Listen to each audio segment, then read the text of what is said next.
Well, Denzel, we were just sitting here reminiscing about the last time we talked, which was for Cry Freedom, and lots of good things happened to you as a result of that. Thank you.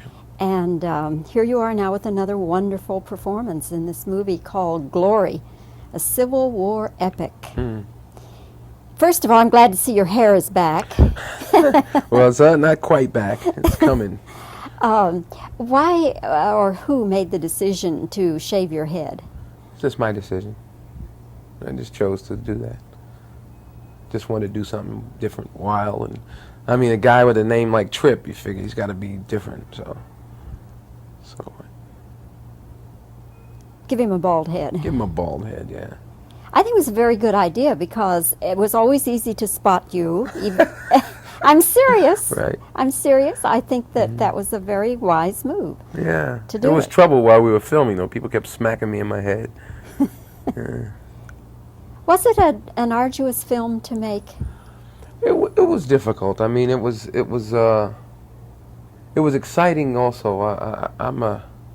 I tend to like the films where there's a lot of research and readily available material to research, and there are volumes and volumes on the Civil War and on that time. So it gave us all a really good handle, something to really lock into and try and take a step back in time. Before you got into it, did you know about this black regiment? No, I did not even know that black people fought in the Civil War. You know, it wasn't taught in the schools that I went to. Or maybe I played hooky those days, but I don't remember ever hearing about it. So it was an education for me, and that's, to me, one of the exciting points about the film. What did it do to your thinking then? It made me proud, first of all. I think it makes me proud to know that my forefathers had as much at stake. I mean, I already knew they had a lot at stake, you know, a lot of suffering that they had done as slaves and all. But not only that, they got a chance to prove themselves as men and to fight for their country. And, you know, the interesting thing about that regiment, those people, with maybe the possible exception, and even including the character I play, they wanted to be there. They wanted the chance to finally prove that they're worth something and that they're, you know, that they're men. Were these all people, all blacks who had come up from the South? No, all of them. It was a mixture of them. Yeah, as a matter of fact, that particular company was mainly northern blacks, but they came from all over. Was your character a real person or a composite? No. Some ideas from certain characters, things that I found in doing research, I brought to the character. You know, that may have been like first of all, his having all the marks on his back. I found an actual picture called Casualties of War, I think, like the film, but it's called The Causes of War, The Casualties of War. I forgot what it was called, but they showed this guy's back. And so I showed it to the makeup man. I said, this is what, you know, and people were worried about it being too much, being over the top. I says, look at the guy, here it is. So they really don't show it, they just give you a glimpse of it, which I think was the right thing to do, but it is there. Well, it makes an impact. I mean, you know precisely what the situation is. It's up there long enough that there's no question, no doubt. And then, you know, when he takes his shirt off and you see that, it's like, oh, you realize, well, he's been through this before, many times.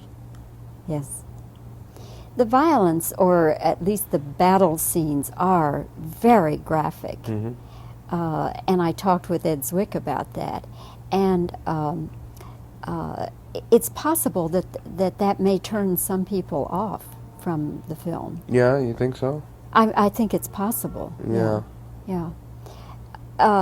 It's a war movie. You know.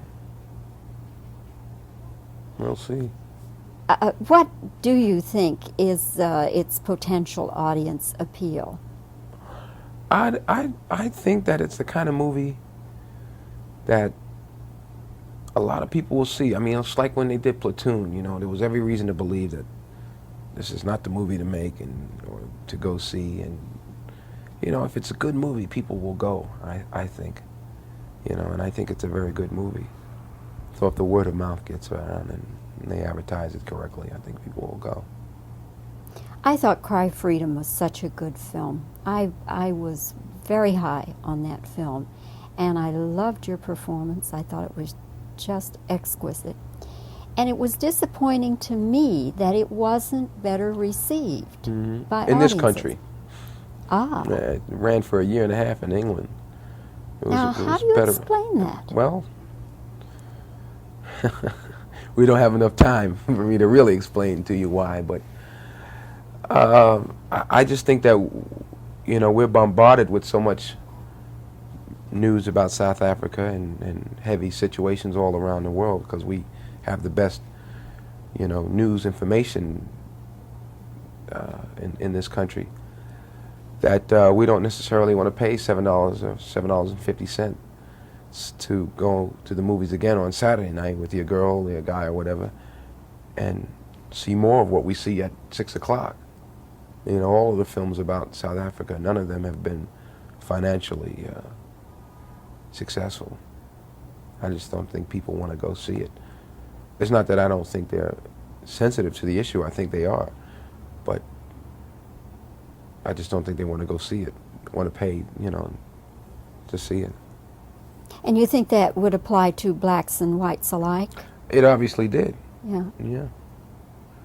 Whereas Well, you know, the big thing about that film, I think, for a lot of black people, from what I got, was that, you know, they felt it should have been more about Stephen Biko, and a lot of people were disappointed about that. A lot of black people were disappointed about that.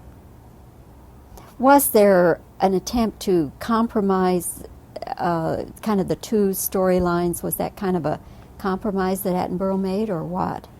Yeah, it's a choice that they made. I mean, that's the story they wanted to tell, and they told it the way they wanted to, and you have to live with it.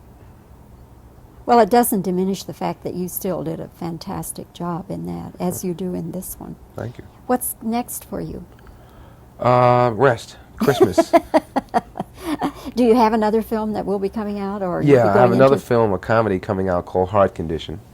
I just finished a picture yesterday with Spike Lee, a new musical film about a jazz musician. And now I'm just going to go home and relax and hopefully do a play first.